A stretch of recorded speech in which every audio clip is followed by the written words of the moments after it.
Hi, welcome to Movies Moment. Today we are going to explain a movie called Solemn. Spoilers ahead. Subscribe if you like this and catch us on the next one. Take care. One day, a call for participants is announced for a new reality show where 8 people must fight for survival on an island. The selection process is very strict, and many hopefuls drop out during the initial stages because they are not prepared for such challenges. Eventually, the competition ends. The participants are informed of the survival rules. They must take care of themselves, conserve warmth, avoid injuries, and provide food for themselves. So on the island of Solemn, the host greets the participants and suggests they applaud for making it past the preliminary stage. The last person to leave this patch of land will be the winner. Anyone who decides to withdraw from the competition just needs to use the button on their radio or find an evacuation point. Everything will begin when people spread out and end up in their designated locations. The host counts down and starts the game. The first scene features a woman trying to start a fire using makeshift tools. She complains about the condition since everything around is wet and modern people don't know how to use old methods, but she has no choice and continues her task. The second participant speaks to the camera stating that he needs to find shelter on the island. He wanders around for a while and finds a wonderful place where sheer cliffs protect against the wind. It's almost a 5-star hotel where he will set up camp. The man collects branches to arrange his new dwelling and enjoys the beauty of the surrounding nature. Meanwhile, an unidentified object circles high above the earth. On the island, each participant explores the area hoping to settle in comfortably. Everything around them is only causing excitement so far. One of the participants, Carol, even expresses that she feels at home here.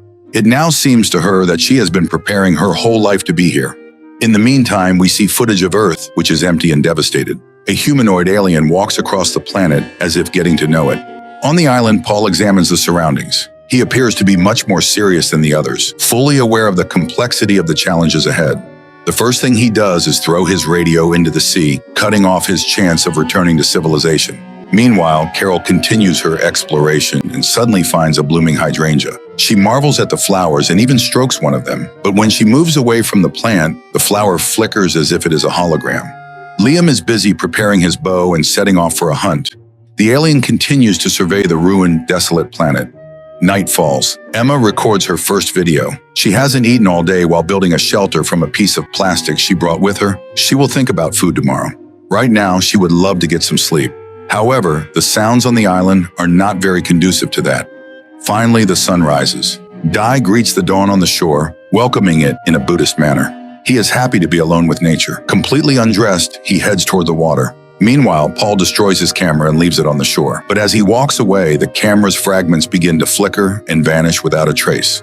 The first participant wakes up in her makeshift shelter and immediately records a video, lamenting that she couldn't start a fire at first. However, her persistence has paid off, and she has found snails. So she is glad she brought a pot with her because today she will have snail soup.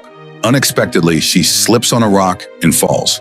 Later, she records another video. She has broken her leg on the second day on the island and will have to drop out of the game. The woman says goodbye to her viewers and presses the button. Suddenly, she starts flickering and then falls, dying. Meanwhile, Scott is preparing a fishing net when Liam with his bow appears on the shore. The man greets him rather warmly, although he thought participants weren't supposed to see each other. Then Liam raises his bow. Realizing he's about to be shot at, Scott runs away. The archer chases him into the forest, periodically shooting arrows at his back. Soon, Scott manages to hide from the deranged participant. Meanwhile, Dai informs the viewers that he is building a raft for fishing. In his real life, he works as a bailiff and intends to win. Carol shares her luck with the viewers. She couldn't find shelter, but everything was resolved when Paul, who had trouble with his camera, came to help. He offered to team up. At that moment, the man hears strange noises and asks Carol to hide behind a wall. He picks up a stick and hits Scott, who has emerged from behind a rock, but fortunately, not too hard. Scott is outraged and talks about an attack by a lunatic with a bow. Paul noticeably tenses up and starts asking questions. Then he admits he was expecting this and tells Carol to get ready. The people don't understand how he could have anticipated the behavior of an unknown participant, but Paul doesn't answer and just leaves. Meanwhile, Emma tries to find food but discovers the body of the deceased woman. Frightened, she runs back to her shelter. At night, Carol tries to understand why Liam chased Scott, as killing him live seems at least foolish. The woman admits she has always been strange and liked talking to objects. Her first friend was a weed. Naturally, other children didn't understand and didn't like her. A doctor said it was a gift. In the morning, Carol wakes up from a nightmare where she was in some strange place, but it's still the same forest around her. Scott greets her when a scream is heard, and Paul appears, telling them to run. At that moment, an arrow embeds itself in a tree. 3 people run into the forest while Liam chases them, occasionally shooting arrows. However, the people manage to escape. They reach the shore where they meet Di. Hearing about the attack, he is ready to call for rescue, but Paul says that would be equivalent to admitting defeat. He suggests climbing higher to get a better view. The people head to the mountains. Suddenly, Carol admits that Di also raises suspicions with his accent. Soon, the group finds Emma rummaging through the backpack of the deceased woman. Seeing them, she is ready to run, but they convince her of their peaceful intentions. She then cries and admits she is very scared because she felt someone was watching her. Di again suggests using the radio. But at that moment, Scott finds the deceased woman's radio and plays her last message, which reveals that after pressing the button, she simply died. Meanwhile, on the other side of the island, another participant dies from a sharpened stake. The next morning, Carol wakes up before anyone else and, after looking around, finds astonishingly beautiful plants. Sitting in front of them, she tells them about an incredible place somewhere out there. Then Liam approaches her and admits he needs the truth because the beauty is gone. He is a judge and doesn't want to kill her or anyone else, but he must signal those who kill. They didn't help people, so he has to act. Aiming at the woman, he leads her to the others, but the men attack him. A fight begins in which Liam pushes Carol hard and she falls, hitting her head on a rock. The woman regains consciousness in an unfamiliar room and sees a strange, transparent sphere in her hand. On the shore, the alien stands with glowing blue eyes and looks at the ocean with delight, but as if hearing something, it starts to flicker and disappears. Meanwhile, Carol wanders through a space resembling an office. Suddenly, a screen turns on in front of her, and a man on camera talks about how if someone is watching the video, it means they are the last one on the station, and he is either dead or hiding in a bunker while there are supplies of oxygen and food. He strongly asks others not to go outside and hopes that everything will be forgotten. At this point, Carol comes to her senses and finds herself being carried on a stretcher. She admits that something is happening to her, but Paul reassures her, and then they see the second participant killed by a wooden stake. Soon they reach the seashore, and the men admit they took care of the body. Now they need to secure themselves. Meanwhile, Liam regains consciousness in some pit and climbs out. Carol tries to get answers from Paul.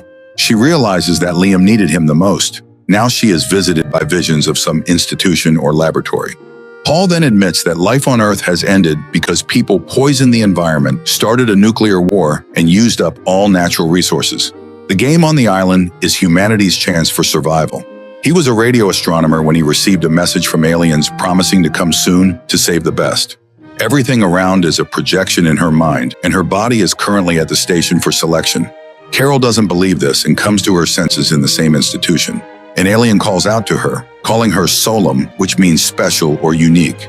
He is a collector created in her mind to facilitate understanding, and he asks to see her sphere. The woman hands over the object, and the alien seems to bathe in its energy. Carol finds herself in some white space and demands answers.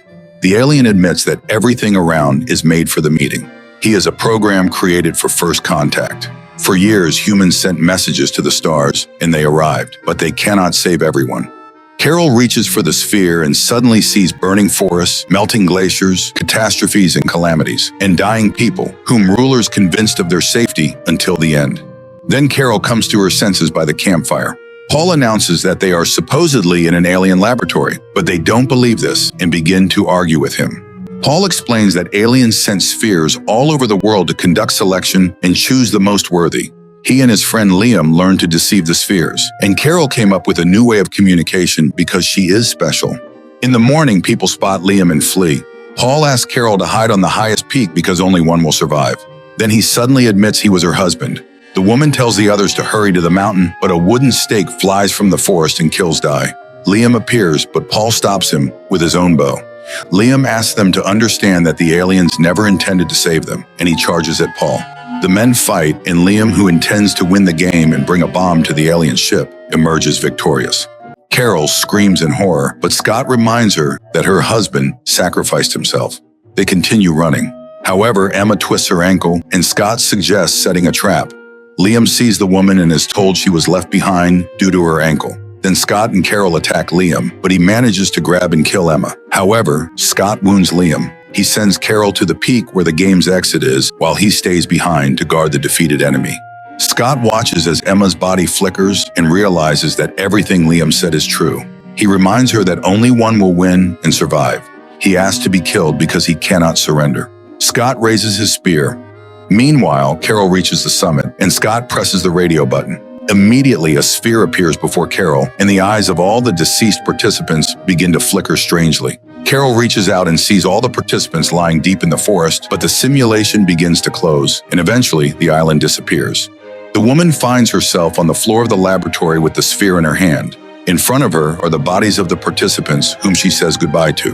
Then, following the alien, she steps outside. On her head is a protective helmet, and ahead is an alien ship where Carol boards and sees 5 unknown people who also became winners in the game and passed the alien selection. Together with her, they now look at the destroyed Earth.